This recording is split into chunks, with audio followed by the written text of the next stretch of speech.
Thank you very much. Hey, it's Kaufman is Alive. I look at comic books new and old. Today, I was just going to look at X-Men number 19, the newest issue of X-Men, but I'm also going to be looking at the X-Men Age of Revelation number 0 that just came out because I finally read it. I did a video where I first opened it up and flipped through the pages and was giving my thoughts on it. I definitely got a few things wrong flipping through it, so I want to correct that here and show you what's going on here in X-Men because a whole lot has changed very quickly. So if you're a fan of X-Men, thanks again for watching. Get all caught up here watching this video. Please subscribe to my channel. Please like the video while you're here and get notifications on so you can see my videos showing up on your feed when you sign into YouTube. Doesn't cost anything to subscribe. So I love these two covers here on both these books. I got the Scott Koblish retro variant cover on X-Men number 19 here. This is an awesome cover. It's got this like worn look to it. They made it like look like there's tears on it and the pages are all worn and moldy. I love the corner panel here as well.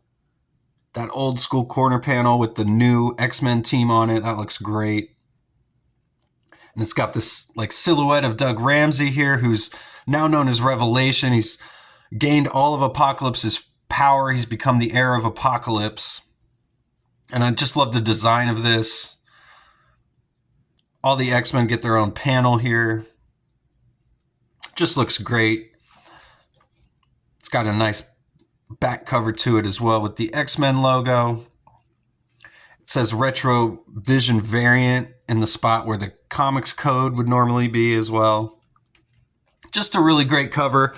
And of course the cover here to this Age of Revelation number 0. I've already talked about it a lot in previous videos, but it's by Humberto Ramos. And it's an homage to the Mark Silvestri X-Men number 251 cover where Wolverine is being crucified on the X. Here, obviously, we got Cyclops and all the other X-Men.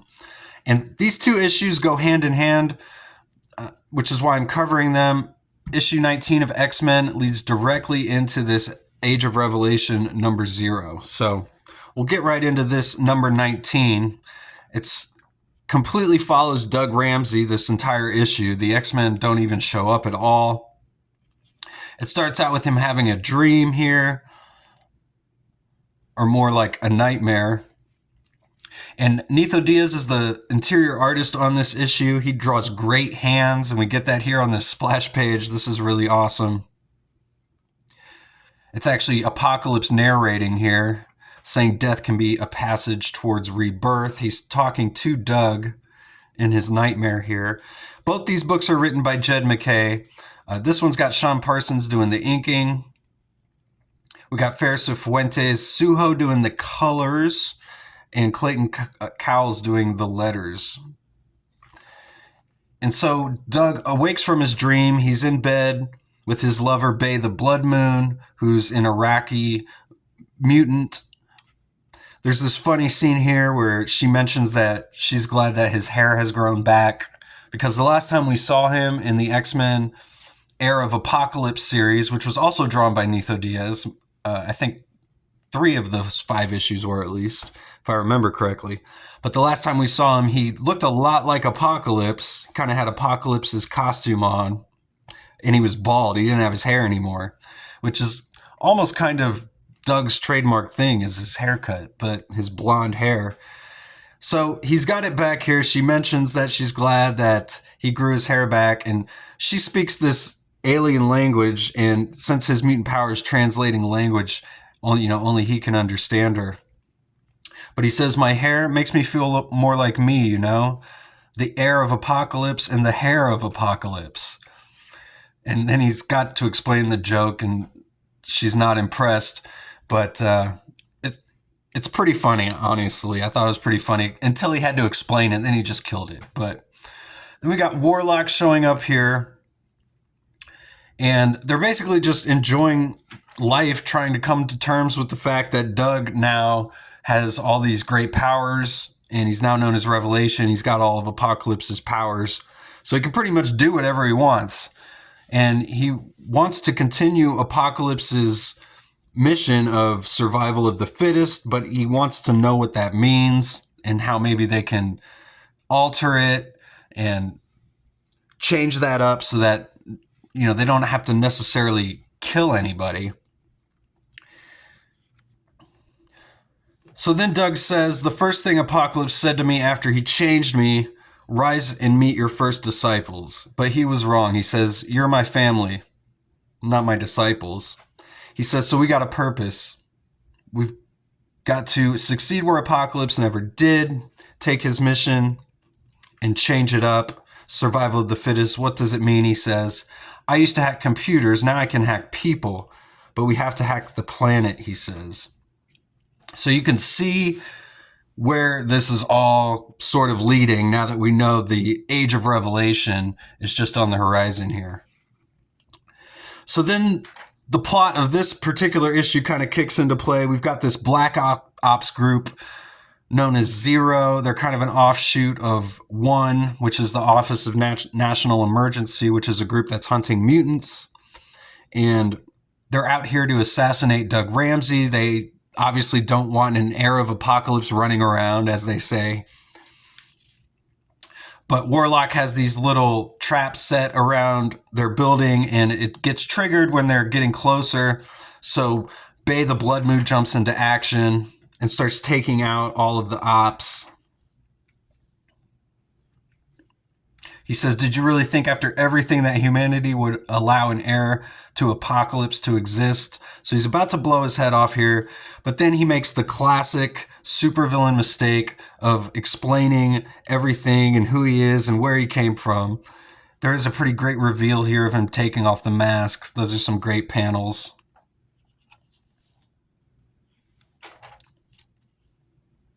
So I did want to mention here in this X-Mentions, we get a profile for Lindsay Kohik. She's the new assistant editor on X-Men. And I just think it's kind of jarring when you see somebody who says, like, their whole reason for getting into comic books was because of an MCU movie, which is what she says here. She says the reason she got into comics was because of the Thor movie from 2011. She says after that, she tracked down his first appearance and Journey into Mystery and blah, blah, blah. But it's just always so jarring when you see these, like, as editors at Marvel, people with prominent positions who never read comic books growing up, never even got into comics until they watched the movies. And I'm not saying that as a slight to her or anything. Everybody has their own journey, but I just think it's just very interesting to me how people find their way into the comic book industry. And a lot of them do it not even through comic books. They discover these superheroes through lots of other genres like video games or movies these days. And, back when I was growing up, all we had were the comic books. And then, there was some cartoons and other things. You had like the Hulk live show as well with Lou Ferrigno playing the Hulk. But generally it was the comics that got you into these characters, and then you would seek out the shows. And these days it's totally the other way around. So I just find that very interesting. So again, this guy, he's just rambling on too long, much like I was just doing. And he's saying you're making a target out of yourself. And Doug's kind of hesitating whether he's going to kill this guy or not. He turns the gun on him because he's got all this power. He can pretty much do anything, as we sort of find out throughout this and the next issue. In my opinion, this reminds me a lot of like the Beyonder, where he can just do whatever he wants. It even kind of reminds me, the setup here in this particular issue reminds me a lot of the Secret Wars 2. And if you don't know what I'm talking about or haven't read that issue, I have done a review of that issue. So go find that on my channel, go search that out and check it out. But he says he's not going to do it, but then the gun goes off, or actually the guy just gets ran right through multiple walls by Bay the Blood Moon here. And he's got blood all over him. This is a pretty cool looking splash page. The guy's boot is just sitting there. Pretty awesome stuff. But she's just super mad at him for not taking him out when he had the chance she says people are going to die no matter what we do. This is a great work we are embarking upon. She says people will die in the course of it. Some at your own hand, whether you like it or not. You are the heir of apocalypse. And I like this scene too, where she keeps ranting at him. And in this panel, there's no dialogue. And then he replies, "You must be angry because whenever you are, I can never understand your speech." And so like there is no speech bubble there. That's pretty great. But then they just grab each other and kiss because they're in a very passionate moment here. And he goes, "That I understood." And he says, "Okay, let's move. You get our stuff. I'll reboot Warlock." And this scene reminds me a lot of a scene that Netho Diaz just drew in the X-Men Hellfire Visual comic that just came out when we saw Cyclops and Jean Grey get back together. So I just wanted to put those side by side because they're similar camera shots. The drawings are very different, but obviously the context is very similar here. And the panel layouts are identical. So same artist, but both really great pages. And I almost wonder if this was supposed to be intentional and supposed to rhyme for a certain reason. But I like both those pages there. So then they take off. They burn down where they were staying. And Doug says they need to go find some X-Men because they could use some help. And that leads us right into the X-Men Age of Revelation number 0 here. We get a splash page, which throws us right into the action. And we kind of learn what's being talked about here much later in the book. So it's pretty well written in that regard. We've got these Seraphim who are a group being run by Revelation, and they're being attacked by some Air Force jets here. And the jets go down, and we get all this narration by Zorn. He's talking about how the world they live in now is a heaven ruled by a devil. And he's explaining the history of this Age of Revelation. And we learn later in this issue, he's actually writing an entire history, an entire Bible, a book covering this entire history, so it's not forgotten. So he says that Doug Ramsey meets with Cyclops, and they make an agreement for Doug to join the X-Men. And Zorn says this is the moment where everything changed. And eventually, it drives Doug mad, and he says he wasn't mad then, but he's mad now. Doug eventually takes over the X-Men, just uses his powers to make Cyclops do what he wants. And what he wants to do is break Fabian Cortez out of this S.H.I.E.L.D. prison. Because Fabian Cortez can amplify Doug's powers, and that's exactly what they do. We see there's even a monument built to Fabian Cortez where he used to be imprisoned. He says Maria Hill died in that raid. So did Magic of the X-Men. And then he says that Juggernaut left the X-Men after Magic died. And they did kind of strike up a friendship in the pages of X-Men recently. So nice callback there. But Doug just completely takes over the X-Men here. And Zorn also leaves the X-Men. And he says that was a mistake. He says the black hole anomaly that composes my brain is unaffected by Revelation's voice of God power. So he says without a dissenting voice, the X-Men wholly became his creatures. And it wouldn't be long before, he says, they were to face their first crisis. So the X-Virus, which is something that began in the pages of X-Men recently, just takes out all of Philadelphia, essentially. They have to quarantine the entire city. And then the people who do survive are turned into mutants. So Revelation is able to create his territory here, and he starts terraforming it. He basically creates a new Krakoa.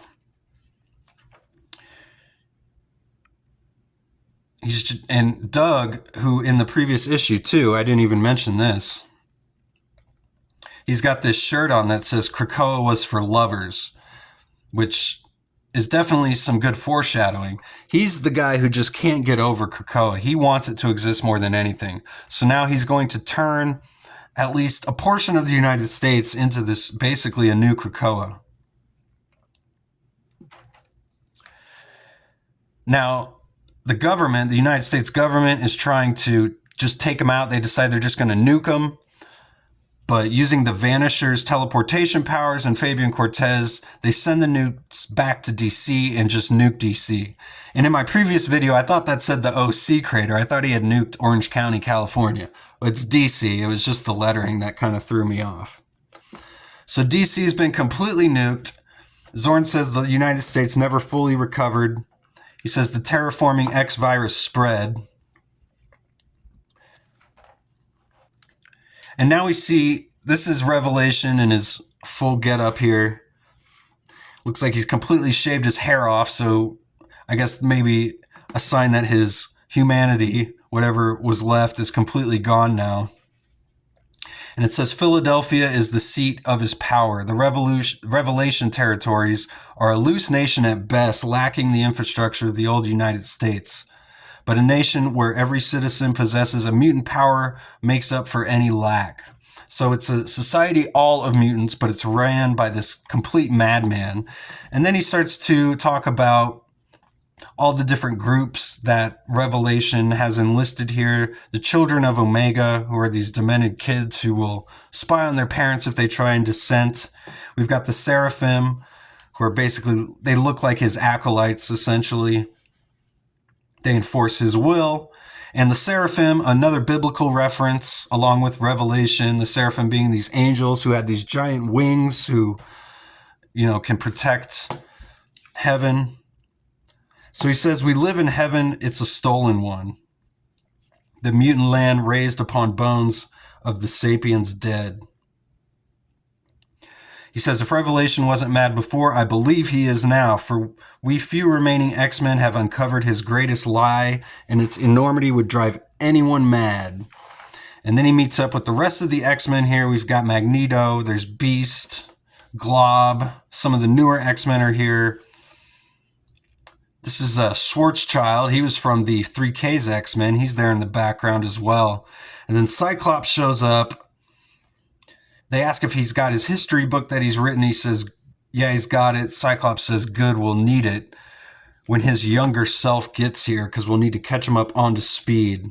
He needs to know everything that happened and how this is all our fault. So X-Men just doing some real hotshot booking, just doing a million things at once, skipping 10 years into the future, just getting right to the point. And to be honest, I mean, all the history and setup here is a lot of stuff that could have taken years to set up, but there's really no need to do that, I suppose, if they just want to get to the point of the X-Men team battling Revelation. We've got this whole new dynamic, this whole new group of bad guys set up. So I like that there are actually, does seem to be like good and evil mutants now, as opposed to just all the mutants kind of being vaguely good. So you might be into this or you might not. I could see this being a major turn off to people who've maybe been following X-Men for a while, and then suddenly we take this really sharp turn. But I'm still interested to see where it goes. I'm not making my decision yet. I am enjoying the story. I'm still kind of confused as to whether we are supposed to hate Doug Ramsey. Apparently he has gone mad. He seems like a pretty good sympathetic character in this issue, but then according to Zorn here, he's not a very good individual at all. So let me know what you guys think, and thanks again for watching. Let me know if I missed anything in the comments. And please subscribe if you haven't yet.